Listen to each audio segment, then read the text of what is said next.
The Photoshop Libraries panel is a way to store different assets that are easily accessible across multiple documents, applications, devices, creative clouds, and creative teams. You can add brushes, patterns, shape graphics, including layers and layered groups, smart objects. You can also add character styles like fonts, color, size, and layer effects. When you open up the panel, it's going to look like this.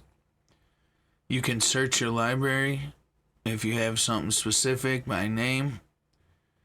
These are your sort options.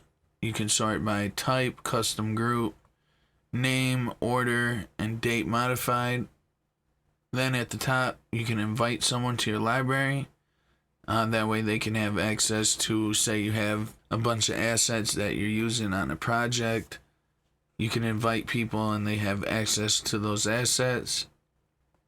This, you can search Adobe Stock, your library, or all libraries that you have access to. And this just sorts from either path or tree. And this is a list view. Then on the bottom left, you click this. It just basically refreshes your libraries and updates them. Down here, you can add new groups, elements, or delete something. If I add a new group, you just name it. And there you go. You can create subgroups by clicking here. And then you can organize it however you like, right? If I right click on it, you can create a subgroup from there. You can add a new group from whatever's selected. You can ungroup and you can delete. So you can see here I got my library, and then I click it, then I got colors for different projects. I got Supreme colors, and then I got all other color palettes, right?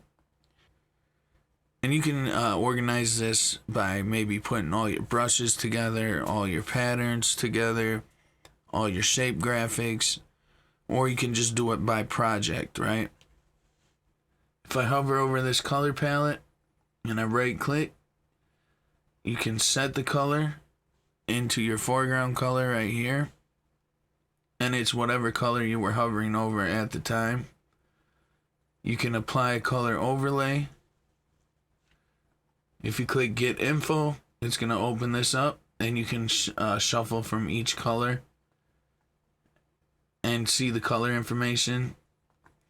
You got the hex, the RGB numbers, you got the type, and then you got the dates. If you click new group from element, it's going to make a new group. If I click ungroup, then it's going to be down here in the not group section. You can duplicate it, copy it, and move it, and then you can rename it or delete it. Now if I open my swatches panel, and every time I click on a color, you'll see they pop up right here.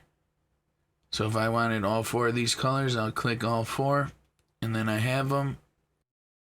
And then if I come down here and click this little plus button, it's going to open up the color swatch name box, and you can name it.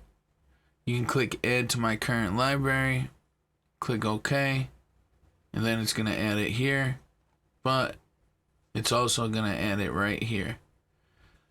Another thing you can do, if I were to double click here, it opens up the layer style dialog, and you can put whatever layer styles you want, you know, whatever. I'm just going to click a bunch of them, click OK. You can click this FX button, bring it all the way up to your libraries panel and let go.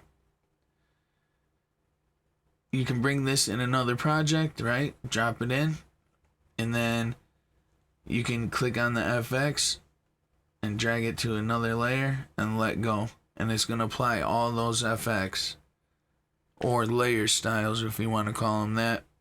It's the same thing, but it'll apply it to your new layer or whatever you want to apply it to.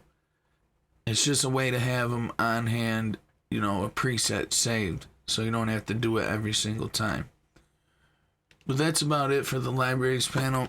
Of course, there's a lot more you can learn about this, but if you got any questions or comments, make sure to put them in the comment section below. Thanks for watching, and I'll catch you in the next one.